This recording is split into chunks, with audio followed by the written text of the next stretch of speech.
Sizlar uchun bepul darslik. Mana shu aksessuarni yasalishi.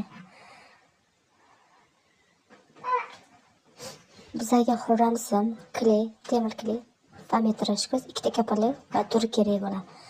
Mana shunday kesib olamiz, ikkilantirib. Uchini qayiramiz ambur yordamida. Va kley quyib, kapalakchani yopishtiramiz.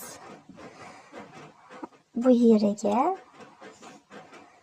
turyo solib yopishtirib qo'yamiz kley yordamida va mana shunday Xurram simni aylantirib kleylab olamiz temir kley yordamida va metraj ko'z yopishtiramiz.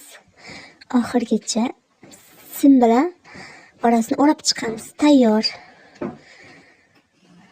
Mana shunaqa go'zallikni o'z qo'lingiz bilan yaratishingiz mumkin.